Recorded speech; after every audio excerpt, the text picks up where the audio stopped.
Today is February 3rd, 2025, and today we're going to meet Szaed.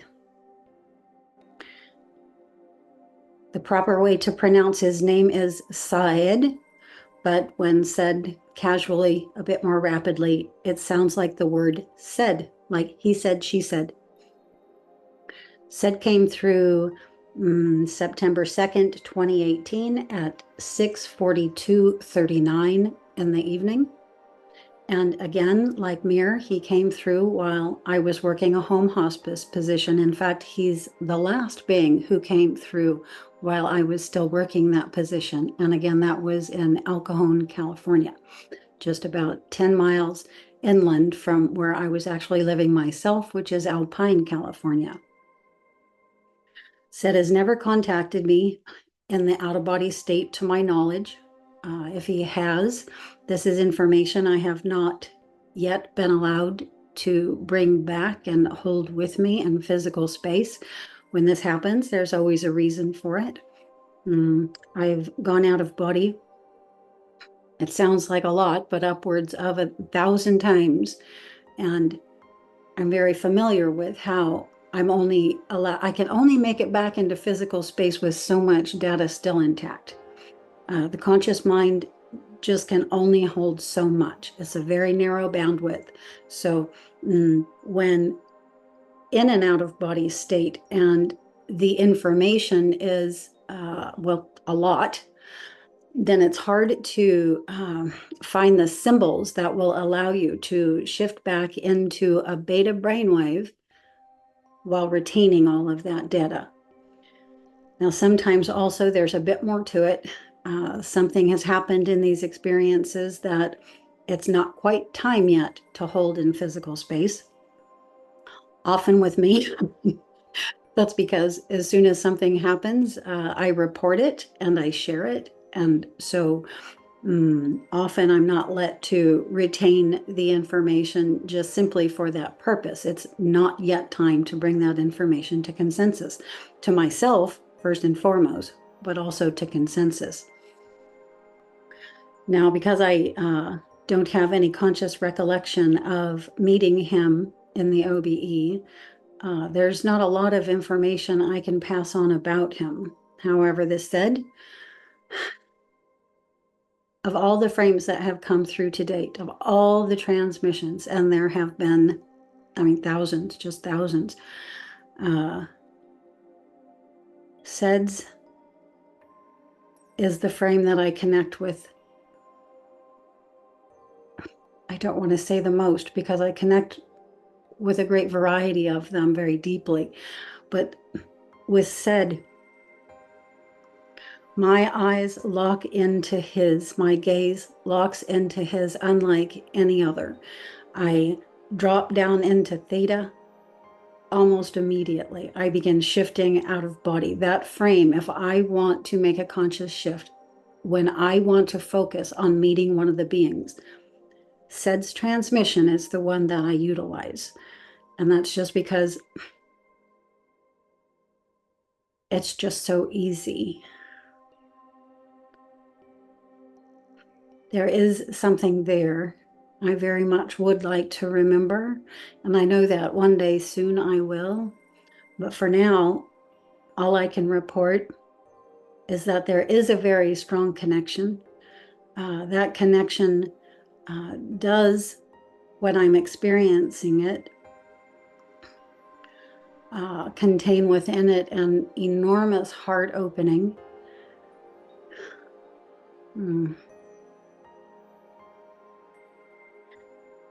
And again, I'm able to use this frame as a portal so easily. I find myself shifting into likely his space and time before I even really realize it's happening. And then moments later, or however long it is, I shift back from my little reverie. Is how I often experience it here on my end. Knowing that I have just made a connection, feeling that I have just made that connection, but without any detailed data to go along with that. It's interesting when there's a heart-opening connection in these experiences, how clairsentience completely overrides claircognizance. And that's interesting in my case because I have a highly developed mental field, and so claircognizance is my strong suit. But with Szaed, and perhaps this is why I have a heavy preference into this transmission. Yeah, just the heart opening is so great, and it opens me up into my sensory body where everything is pure feeling. And to put words to that is almost an adulteration. Yeah, I've never been motivated to do it. So I simply shift back into our physical space, having been there with him, with the pure feeling intact. There is more that goes along with that, but I have been working at such an accelerated pace, bringing through the beings. I honestly have not had a lot of time to, for myself, to sit down and connect more with the beings. We've brought through something in the neighborhood of 600 to 700 of the beings so far to date. And this is just the ones that I was able to capture very clearly. You can double or triple that if we're talking about all the beings who have simply, popped their head through, as it were, over the course of the years since 2017. But because there's not a lot that I can tell you in detail about this being himself, let's go in to some of the core concepts that very intriguingly come through this transmission.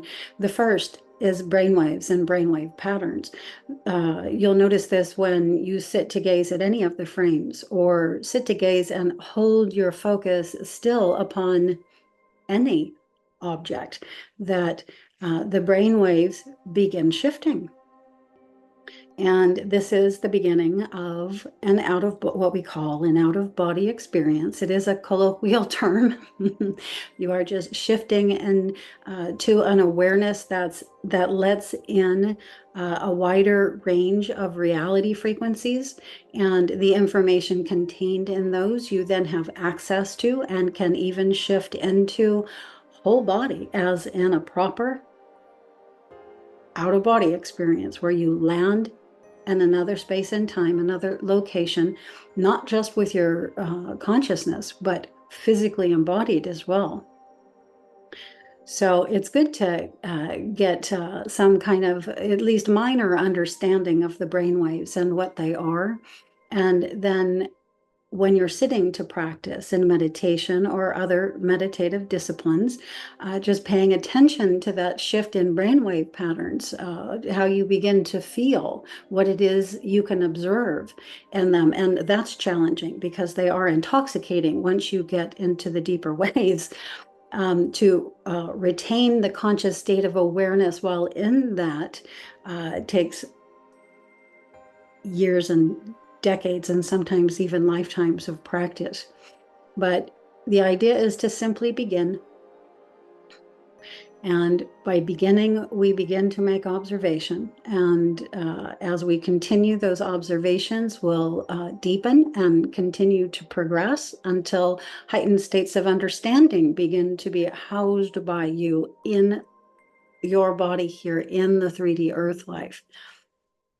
All of this is very important to what we're doing here now in the current times. Another idea that comes through right along with brainwaves is that of portals. It was, again, gazing into these particular frames that I began discovering that, the transmissions weren't just transmissions. The photos are not just photos. The frames are not just frames. They're portals. They're openings into another space and time. And when you give your focus to that and allow your own point of focus to still to the point that it itself becomes an open portal, then information between the two spaces in time can begin to occur. And it's just phenomenal when this begins happening. Period. I'm going to put a period right there because I could go on, but I'm going to save some for at least the next videos. So the first idea is brainwaves and how we can use these transmissions to begin to learn to alter our brainwave frequency patterns. And the next is portals and using the transmissions as a portal to begin to make that shift between spaces and times, or go out of body, how we say. The next idea is the eyes, and how the eyes actually begin coming through the crystal and the types of eyes that come through. Now, in the beginning, when I didn't have quite as many beings having had come through as I do now, what I noticed was there were particular eye types that would come through. And at the time I first made that observation, there were 6 different eye types that would come through. Those which were perfectly round, those which were rectangle, those which were large and black and white. The black eye itself is another. And there were a variety of others as well, and more that have come since. But Szaed, he comes from the family of beings that come through with the black eyes, and those black eyes seem, I know nothing at this point.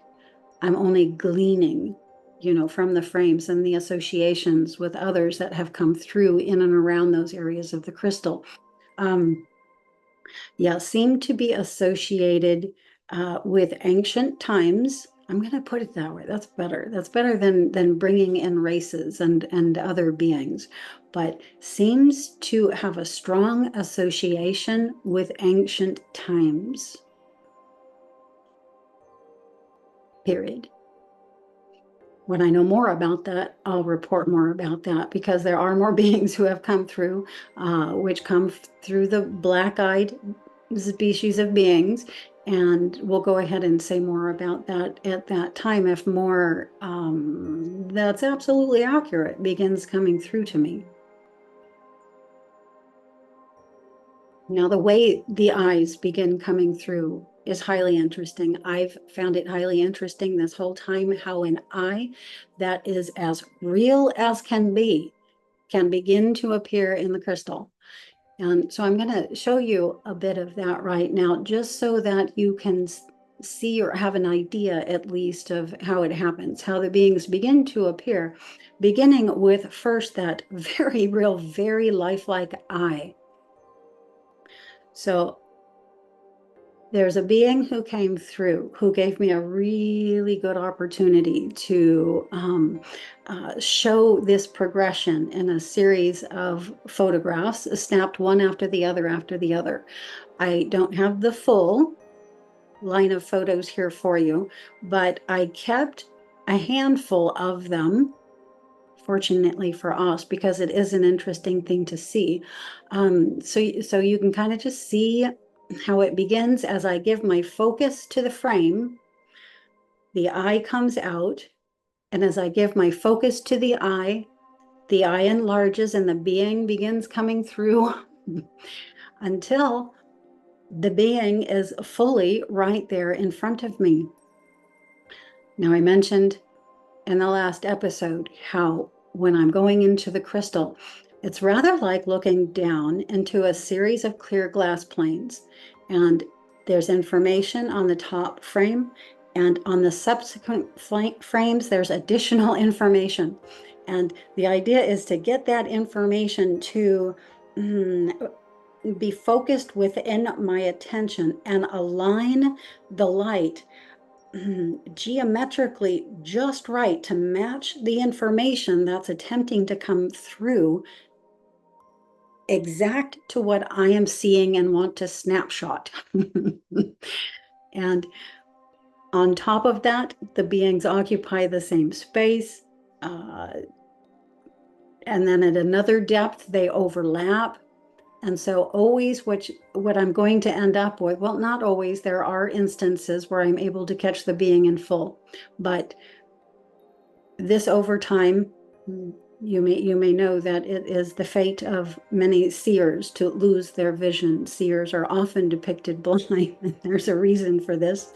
And I do struggle with my vision. I have to work it incredibly hard to capture a being in full. And so I go for 2/3 of that face. I don't try to push myself much further unless it seems to be happening pretty much on its own. Uh, but otherwise, I allow that 2/3 to come through and know that I can fill in the rest with information that's already right there in the frame. And so that's what I go ahead and do. And here we see how the being is in the final product.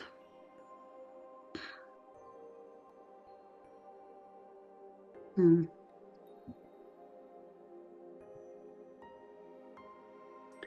Now that was Shah. Let's go back for a minute to Szaed. And I'm just going to give you a moment to gaze here upon him and see if you yourself wish to connect. If you yourself can begin to open a flow of two-way communication and receive whatever that might be, and say, give whatever it is you might wish.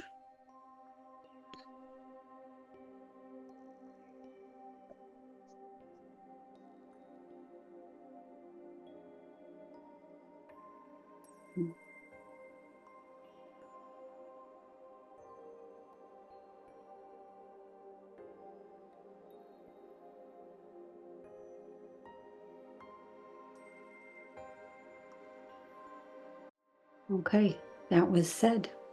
We'll be back in the next episode with another being.